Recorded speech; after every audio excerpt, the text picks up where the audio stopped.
My wife said. I felt alone. You were never home. While a gossipy neighbor's video showed her lover using our spare key, sneaking in for hours, and leaving before I returned. The first time I saw Laura was in the line for the physics lab, when I was still struggling with equations and lack of sleep. She was carrying a notebook with purple covers, a chewed-on pen, and a look of impatience that I found beautiful. I was the type of boy who thinks twice before speaking and 10 times before saying something that does not make him look ridiculous. Still, I said, "Is that group A or B?" "A, but it is late." "It is always late." She answered without looking at me. I do not know why, but it made me want to laugh. Everything came late for me. Scholarships, ideas, the courage to ask her out for coffee. Even so, during the semester we kept crossing paths. The library, the cafeteria, the hallways where they posted tutoring notices. I started saving coins to invite her for a coffee, as if the minimal gesture could buy me one more minute of her attention. I invited her on a Tuesday. She accepted like someone accepting a glass of water, without drama, without ulterior motives. We talked about small things. Maybe that is why it was easy to love her. She did not impose theories. She did not give sermons. She did not sell herself as anyone special. She had that way of laughing through her nose and arching her eyebrows when she was thinking about something serious. The university, the noise, the cigarette smoke in the hallways, the smell of erased marker was the simple setting for what came next. Time passed, we graduated. I got one of those jobs that sound good when you talk about it at family gatherings. A consultant at a firm that did projects for companies that never sleep. Laura, who was good with people, tried 3 different places and came out with the same conclusion. She did not want to spend 8 hours behind a desk. We talked about it many times, without rushing, without accusations. "If I stay home for a while, does it weigh on you?"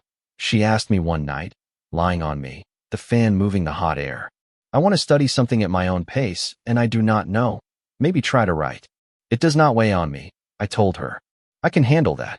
It seems like a minor phrase, but at that moment I believed I could handle everything. The tiredness, the salary that came at the end of the month, the idea of starting a family. We got married in a modest hall with warm lights and a DJ who kept playing Juan Luis Guerra. My parents cried, hers did too, and I swore, as the naive do, that love only needs willpower. A year later our son Tomas was born, with his incomplete smile and those huge eyes that looked at everything as if the world were a toy just out of the box. Laura became the home. Nap schedules, diapers, baby food, walks around the park. I became the office. Emails at 11 at night, crazy flights, presentations in rooms where the coffee was always cold and people were always in a hurry. I never thought that work was an enemy. I liked solving things, being useful, coming home with the feeling that I was supporting something. There were weeks when I barely saw Tomas asleep and Laura with an improvised bun, her shirt stained with carrot puree, and that tired smile that became our custom. Over the years, things improved on paper. A promotion, bonuses, cards that opened doors. The firm entrusted me with large accounts, and with them the argument to move from the cramped apartment to a house in a new suburb, with young trees and a silence that seemed like a promise. The neighborhood had everything. Running trails, a park with swings, a social club with rectangular pools, those light brick facades that make you believe life has a geometry that brings order. The move was a party. The first weekend the neighbors came over with baskets of cookies, flowers, a bottle of Spanish wine that I still have unopened. The person from the corner lot brought us a carrot cake. The couple across the street appeared with a plant that I still do not know how to take care of. Everyone smiled and repeated the same phrases. "Welcome. Whatever you need, there is a WhatsApp group for everything." I felt, for a long while, like I was in a mortgage commercial. That afternoon we were invited to a barbecue in the cul-de-sac. I was introduced to the same person 3 times with different names, and I understood that in the neighborhood, what mattered was not so much who you were, but how you fit in. There they told me about the one who was missing, the only one no one mentioned with affection. Ernesto, from 24B, a guy in his 50s, alone, retired from the army, who knew, according to what they told me, what car entered at what time, who argued, who ordered food deliveries very late, who stayed with the lights on until the early morning. "You will see," Rodrigo, from number 18, told me, handing me a beer. "He is an old man with radars. He sees everything." You do not hate him, he annoys you. And why do they invite him to things? Because he shows up anyway. And why? If he does not know, he makes it up. Better to have him close. I laugh like those who have not yet tasted the bad flavor of something. Laura shrugged her shoulders. It takes all kinds, she said. I agreed. Besides, what could go wrong in a neighborhood where the dogs seemed groomed and the children wore helmets even to run? Time began to bend. I would leave early. I would come back late. Laura and Tomas established routines: school, homework, swimming lessons. On Sundays we liked to stay home, cook something simple, watch unpretentious movies. We were, at least in my head, an acceptable version of a family. Until one afternoon I saw him, Ernesto, on the sidewalk of the other block, standing as if waiting for someone, looking towards my house with that fixedness that makes the hair on your neck stand up.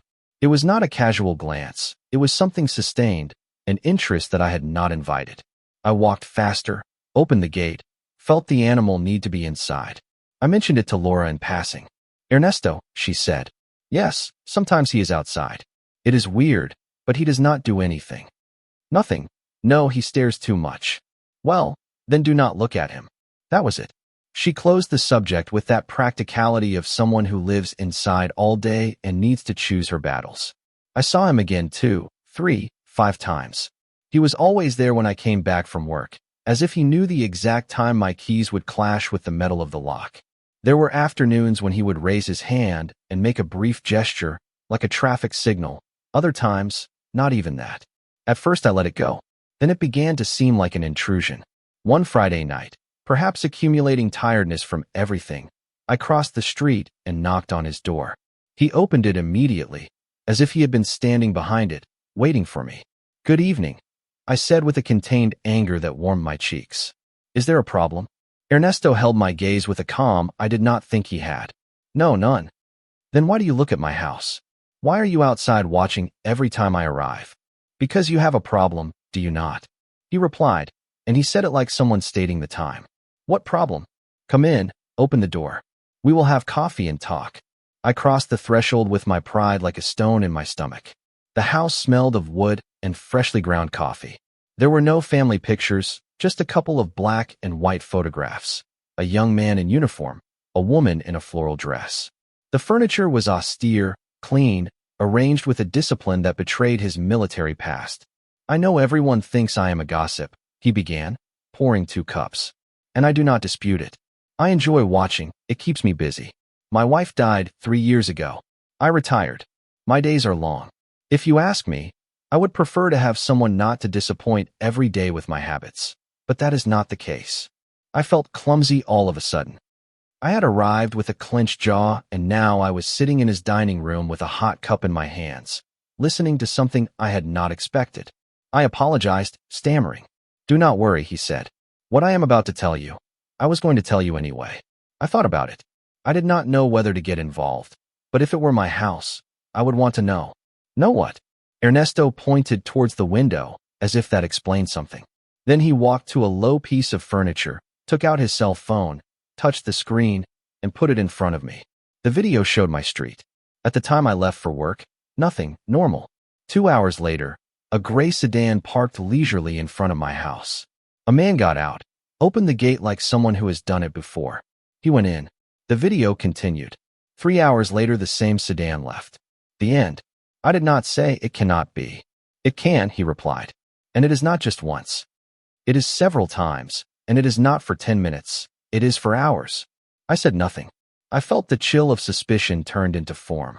I wanted to be indignant about the camera pointing at my front door, about the invasion of my privacy, about the habit of watching. I could not.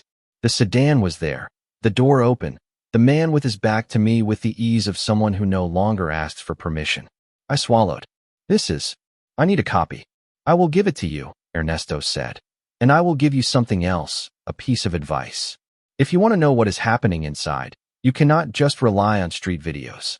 Install cameras inside. Discreet ones. Cameras inside my house. Inside your house, he repeated without drama. There are devices that look like a piece of decoration and others that fit inside a teddy bear. I wanted to laugh at the absurd image, at the coincidence with so many cliches. I could not. Ernesto took a pen, wrote a name and a number on a piece of paper. Buy them there. They are not cheap, but they work. If you are going to do this, do it right.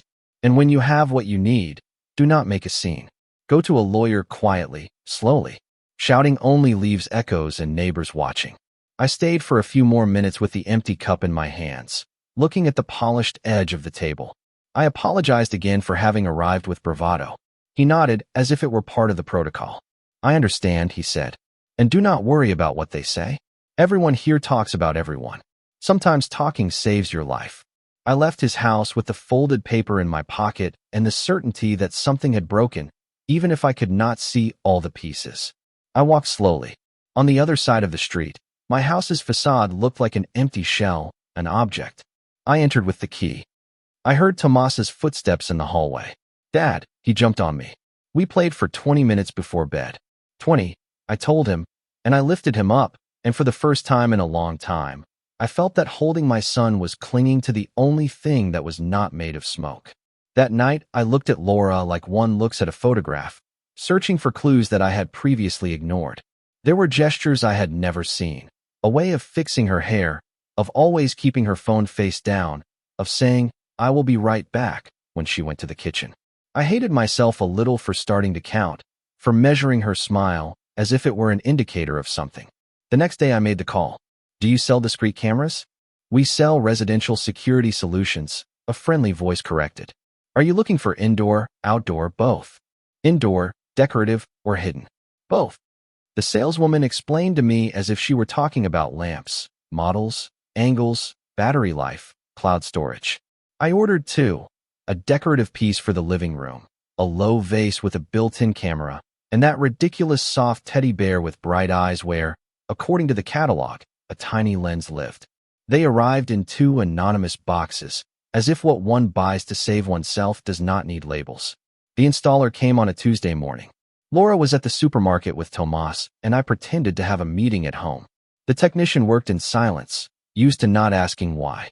He left the vase on a shelf that faced the living room and the dining room.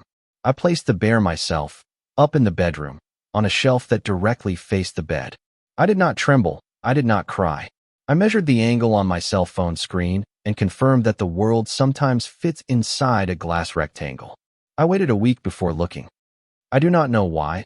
Maybe I needed to feel that I was still capable of having breakfast, of going to work, of coming back, of helping Tomas with a model that had to be turned in. At night, Laura would sleep on her side. I would go down to the study, stare at emails that did not need a response. There was a buzz behind everything, a machine turning.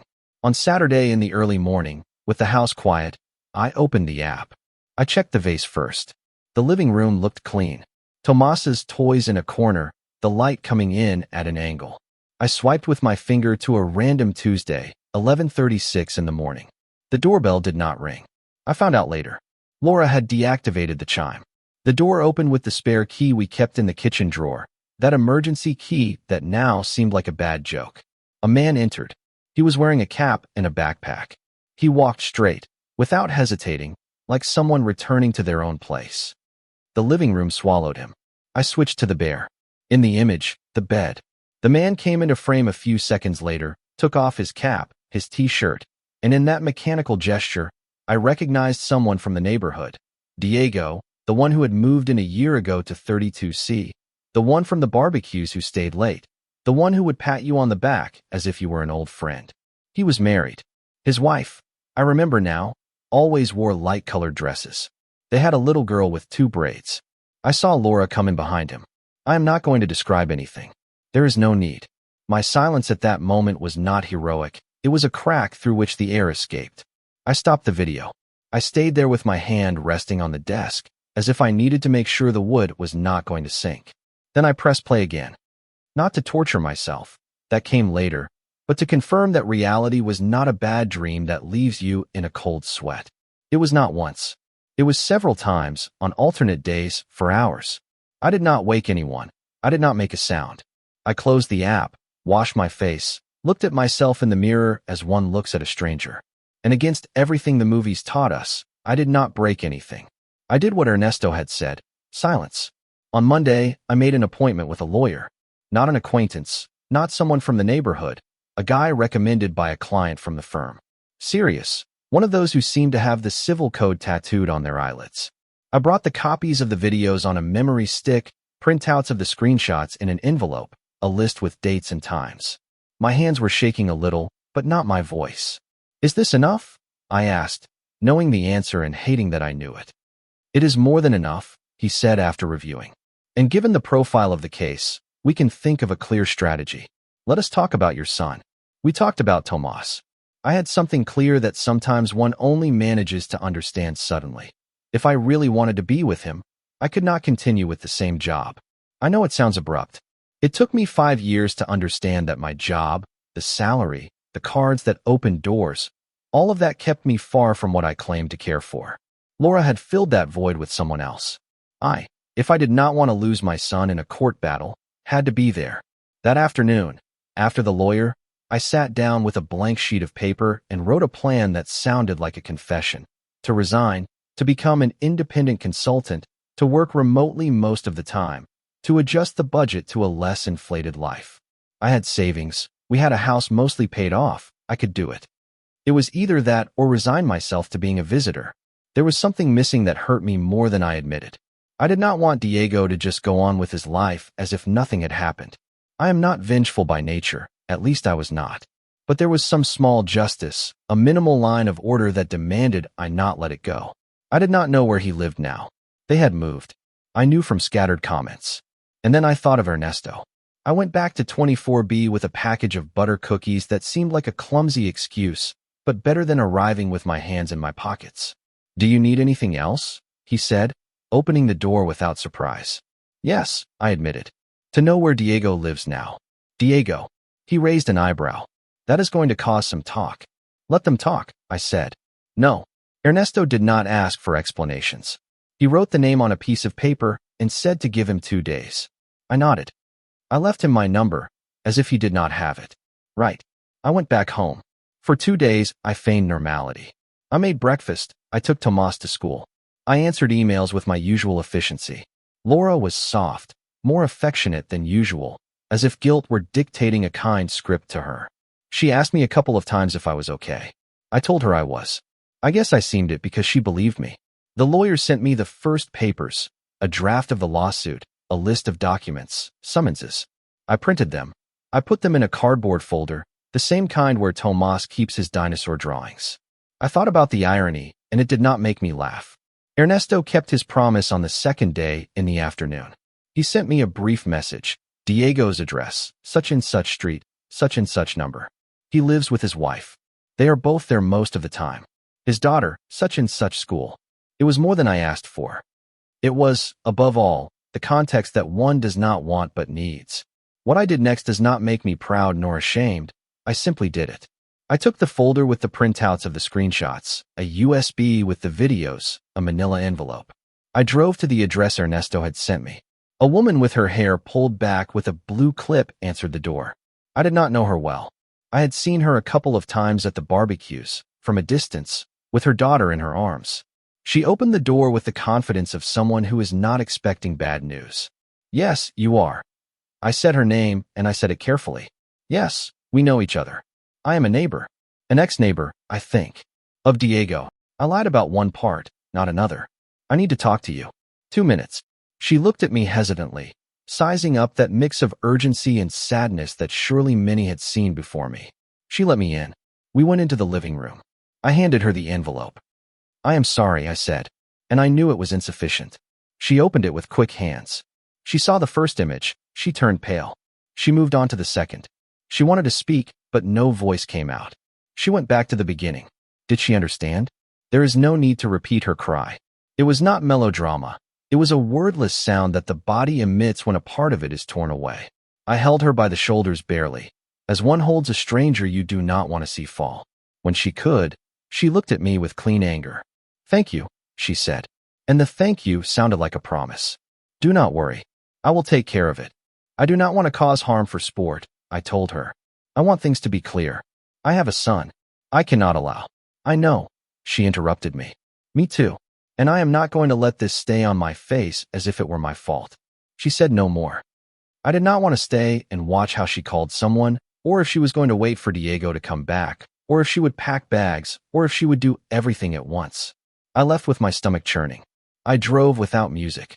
At the traffic light, I thought that nothing that was happening had anything epic about it. It was dirty, sad, ordinary, like almost everything that truly hurts. That afternoon, when Tomas was at school and the house looked like a stage, I waited for Laura to finish making the bed. I put the folder on the dining room table. She looked at me with an automatic smile. "What is it?" "Papers," I said. "Read them." There were no speeches. She opened the folder, saw the first page, understood before she got to the second. She brought her hand to her mouth as if to keep a scream in. She cried. She said sorry more times than can fit in a sorry. I felt lonely. She repeated as if that phrase could sew things up. "You were not here. I made a mistake. I was not thinking. I do not know what to say." "Do not say anything," I replied, and I felt the coldness of my own voice. "It is already said." I went to the room, took out a suitcase, threw in unfolded clothes, a couple of shirts, my toothbrush, the chargers. Laura followed me down the hallway with her hands outstretched, as if she could stop a fall. "Do not leave me. We can fix it. Do whatever you want. Go out with whoever you want." "I do not care, but do not go," she said. And I did not know whether to laugh or cry because the phrase was so absurd it bordered on tragedy. "No," I said, and it was the only word that came out without trembling. "I do not believe you. I do not believe I am capable of believing, and I do not want Tomas to grow up in a house where we pretend." I closed the suitcase, took it to the door. I told her I would wait for Tomas to talk to him, that I did not want to disappear like a coward. I asked her not to make a scene. She nodded, but when I went out to the garage with the suitcase and opened the trunk of the car, the promise broke. She cried loudly, called my name, said things the neighbors heard. I know because I saw curtains move and shadows peek out. I saw Ernesto too, standing on the sidewalk with his arms crossed, with a seriousness that was not morbid curiosity. I closed the trunk, got in the car, took a deep breath. In the roadside hotel where I spent the first night, I realized that I did not feel free or brave. I felt, rather, like a guy who had finally stopped holding on to something that was too heavy. I went to bed without turning on the television. I closed my eyes. I slept. I do not know for how long enough to start counting from a different place. I woke up in the hotel with my shirt stuck to my back and the air conditioning humming like an excuse. It was not freedom I felt. It was a silence without furniture. I put water on to heat in the kettle, made myself a watery coffee, and looked at my cell phone as if instructions were going to come out of it. They did not. At 8, I called the lawyer. "I am ready," I told him. "File the lawsuit." "I already have it," he replied. "I need you to sign it today. And please, do not talk to your wife about anything other than logistics with your son. Do not let them provoke you." "I will not provoke her. There is nothing left to push to make it fall." "Still," he said, silence. "It is your best ally." I hung up. I showered. I tucked my shirt into my pants as if the order of my clothes could order my head. Before leaving, I wrote to Ernesto, "Thank you." "I continue," he replied with a thumbs up. I thought that life sometimes boils down to minimal signs. At the lawyer's office, I signed papers until my fingers hurt. He spoke with a cold clarity that calmed me. "You have two important things, evidence and a plan for the child. The first opens the door for us. The second keeps it open." "I am going to resign," I told him. "I am going to work from home. I have already done the math." "Do what you have to do," he nodded. "But put it in writing. A judge does not guess intentions. He reads documents." I left with a new folder, thicker than the one with the screenshots. There was something humiliating about walking down the street with my marriage reduced to manila and clips, but there was also a strange relief. Each page took a piece of the farce off my back. At noon, I went home at the agreed time to see Tomas. I entered with the key and with the feeling of crossing a theater stage after the performance. Laura was in the kitchen, swollen from crying. "Can we talk?" she asked. "No," I said without harshness. Now only about Tomas. Tomas came running with his school backpack bouncing on his back. "Let us go to the park," he said, as if it were any Tuesday. "Let us go." We walked to the park without touching on the subject. On the swing, while I pushed him slowly, he turned around and looked at me seriously. "Are you going to leave the house?" I was not ready, but telling the truth never waits for one to be ready. "For a few days, yes, then we will see." "Why?" Because grown-ups sometimes do not agree and need silence to think. But I am not leaving you. That is not going to happen. Can I stay with you too? Soon, I told him. We are arranging things so that can happen. He nodded with a solemnity that broke me. We played kicking a rubber ball. We bought vanilla ice cream. We came back with sticky mouths. Laura watched us from the doorway, as if she did not know where to put her hands. Thank you, she said. I left without answering. The first hearing was 2 weeks later. During that time, I said goodbye to the firm with a proper letter and an awkward handshake. They offered me to stay on as an external associate with projects by the hour. From home, I said. From wherever you want, my boss replied. Just deliver. I will deliver, I promised. I moved from the hotel to a furnished apartment for a few months. I bought 2 plates, 2 glasses, a frying pan, and an extra bed in case he slept with me. I learned the route to school from that new point on the map. I found myself making grocery lists as if they were war budgets. The afternoon before the hearing, Ernesto knocked on my door. He brought a bag of bread and a jar of coffee. So you do not run out of the important stuff, he said. I let him in. We sat like 2 players who no longer expect to win, just not to lose by a landslide. They are going to tell you that you abandoned the home, he warned me. They do it, they say it. They pin that word on guys like you, as if it were a medal worn backwards. I know, I replied. I have work schedules, emails, flights, everything that proved I was absent before I left. And now I am here with a new contract. Ernesto nodded, satisfied. He spoke of his wife with a clean voice, without tears. She died of a fast cancer, one of those that do not give a warning. Since then, he said, he learned to make bread, to sweep in the early morning, to look out the window without feeling like he is spying, but rather accompanying. I watch because I do not know what else to do, he said. But when you have to be there, you are there, and that is it. I did not know what to say, so I served him coffee. We talked about soccer, about absurd prices at the supermarket, about how the new trees in the neighborhood were finally providing shade. He left with the same short steps with which he arrived. In the courtroom, the room was a rectangle with plastic chairs and a clock that seemed to move to the rhythm of the air. Laura entered with her lawyer, a woman in a blue suit and a sharp gaze. She looked at me without fixing her eyes on me, and that hurt more than if she had pierced me with a knife. The judge appeared with a folder even thicker than mine. He greeted everyone as if the daily act of greeting were the only thing that reminded us that we were people. Let us listen, he said, without adjectives. My lawyer spoke first. Evidence, dates, a document stating that I had changed my work arrangement to be with Tomas. Laura did not look at me while they played a short fragment of the video. Her lawyer came out with the predictable. My client felt abandoned by a spouse who arrived late and left early. Emotional abandonment precedes physical abandonment, she said. I felt that the word emotional was a net one clings to when there is nothing else. Abandonment or not, mine replied. Here are facts. And a minor whose best interest requires stability. The gentleman has reorganized his life to offer that stability. The judge called for a recess. I stared at the wall, thinking about what moves a stranger to decide on one's life. We returned. The judge spoke directly. Provisional measures. Provisional custody for me. Visits for Laura on alternate weekends. No moving until further notice. And a warning. No exposing the child to arguments. No turning him into a messenger. It seemed fair to me. To Laura, it seemed like a defeat. I knew from the way she clenched her jaw. I went out into the hallway with the feeling of having gained a meter of ground on a beach where the tide is rising fast. This is just the beginning, my lawyer said. But it is a good beginning. I wrote to Ernesto, provisional custody with me. He replied with 2 words. Well done. Sometimes justice fits in 6 letters. I went home with the judge's order in my hand. Tomas ran to hug me when I picked him up from school. Am I sleeping with you tonight? He asked with his big eyes. Tonight and many days, I told him. That night we had arepas with cheese. We made a tent with sheets and read a dinosaur book until our eyes closed.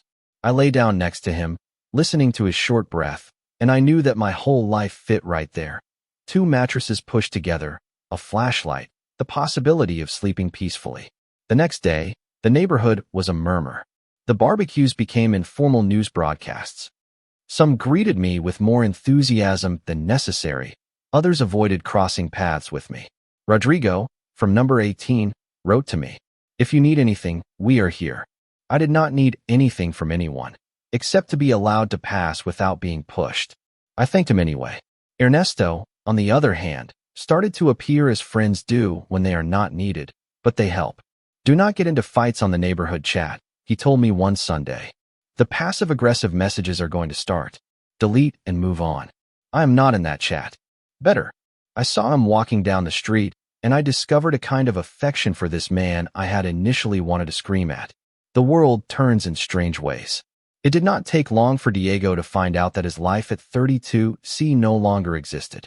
Mariana, his wife, I now knew her name, made sure of it quickly. I called her to see how she was, not out of morbid curiosity, but because it seemed the least I could do after leaving a fire in her living room. I am, she said with a tempered calm. My parents are coming. We are going to handle this the right way. Thank you for letting me know, even though it hurts. I did not want. I searched for words. I did not want it to keep happening as if nothing was happening. You did the right thing, she said. And you should know that I am not going to stand still. I found out later. I am not going to stand still meant that her parents' law firm, large, serious, with a compound surname and a marble reception, entered the case like an emergency brigade. Diego tried to negotiate. He cried. He lied. He contradicted himself. In 2 months, he had measures that removed him from the house, then an unfavorable agreement, then a lawsuit for noncompliance, then another for debts. I saw him from a distance once at the supermarket with a cap pulled down to his eyebrows. He looked down. There was no scene, no speech. I was not happy to see him reduced. It left me with that sour mix of justice and compassion that does not know where to settle. Ernesto, of course, found out about everything through channels I preferred not to ask about. People think scandal cleanses, he told me. It actually leaves stains that do not come out. Let everyone wash their own laundry. I nodded. In the neighborhood, the story became a fable with a moral. I did not want morals, I wanted schedules. The second hearing was more technical. Inventory of assets, accounts, debts.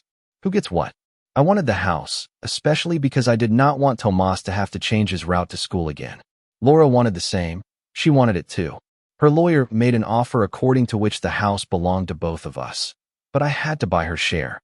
My lawyer reminded her that the proof of adultery and custody in my favor tipped the scales. We are not talking about punishment, he said without raising his voice.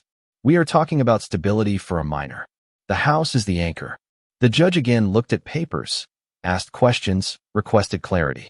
In the end, the division was as follows. The house for me, with the obligation to pay compensation in installments for the contributions Laura had made before she stopped working, the car for her, a divided savings account, and the commitment that I would assume most of Thomas's expenses because custody was ratified for me, with visits every 15 days for her and a special time during vacations. Laura cried in the courthouse bathroom. I did not see it, I was told. I am not a hero for not enjoying it, but I mentally noted that the suffering of others does not repair one's own. Mine was not revenge, it was order. We signed. We walked out into the hallway like two people who have just finished a bank transaction. I approached, not to console her, but to make it clear that this would be the tone, correct, without frills. I will be attentive to Tomas's schedules, I told her. If you need to change something, let me know. He is not a package. I know, she replied. Thank you. Thank you. From her mouth, it tasted like a hangover, like strong and slightly burnt coffee.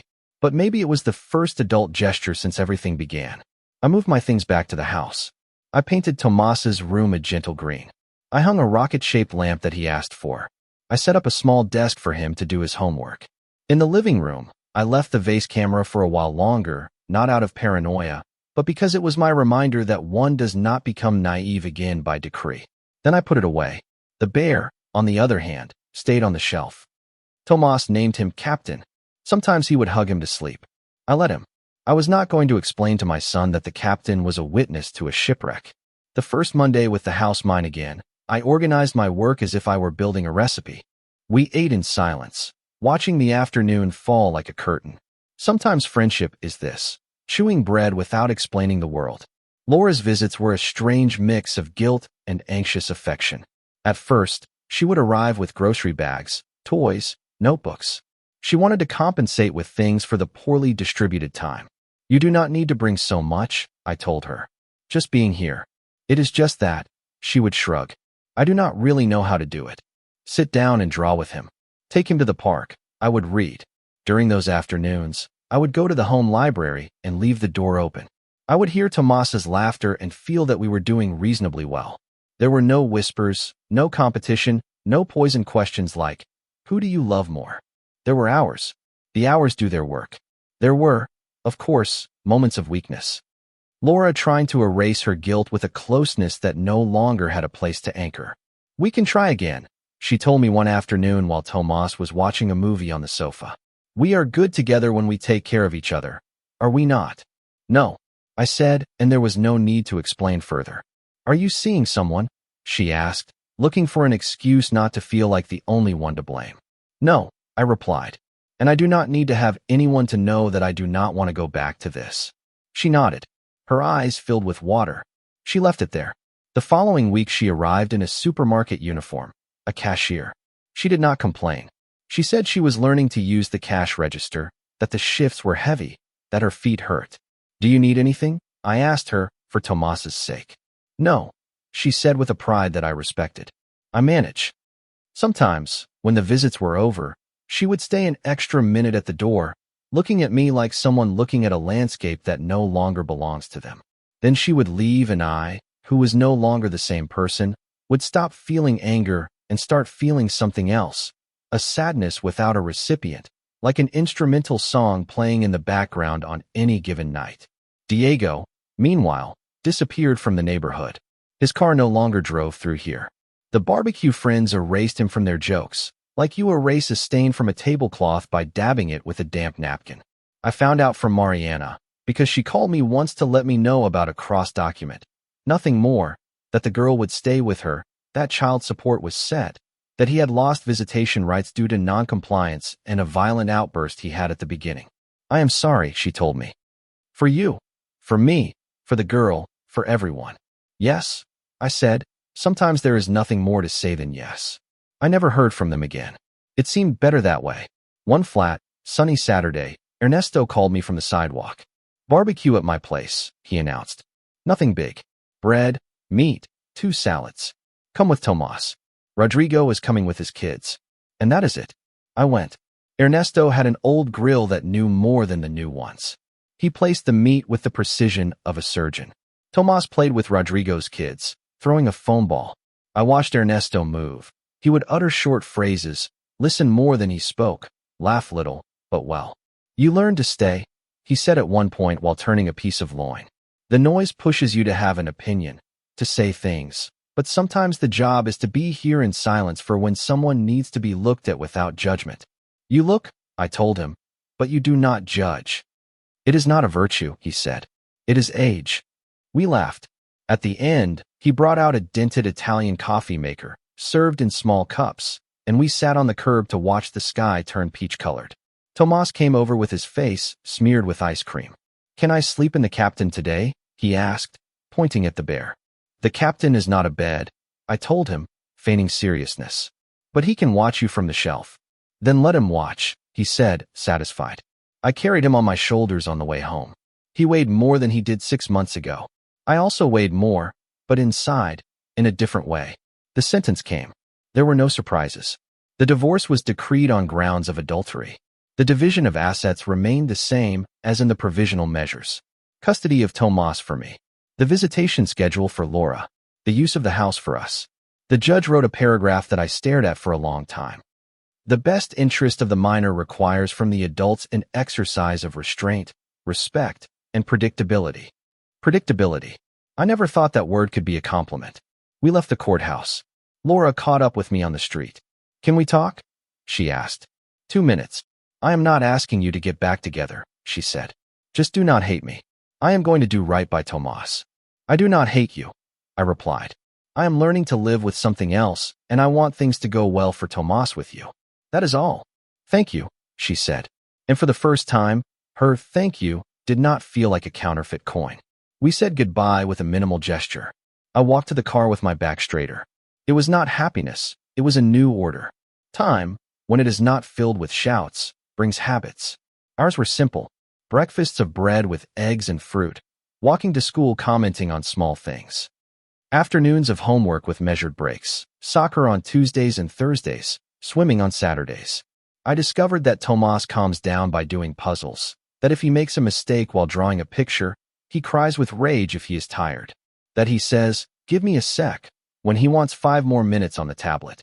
I discovered that I like to listen to podcasts while I wash dishes, that sweeping also cleans your head, that if I close the computer at 6, the world does not end. Laura's visiting days became routine. Sometimes I would go for a walk to give them space. Other times I would stay and read on the terrace. The neighbors stopped gossiping. Or rather, they continued to gossip, but no longer about us. The neighborhood needs its share of stories. Fortunately, ours was no longer the main one. Ernesto became part of my week. He would come with bread on Wednesdays. He would lend me books with impeccable underlining. He taught me how to change the gasket on a dripping faucet. Learn these things, he told me. Sometimes being an adult is knowing where to keep the Teflon tape. And where to put your patience, I added. That is postgraduate level, he laughed. One rainy night, he told me more about his wife. How they met at a bus terminal.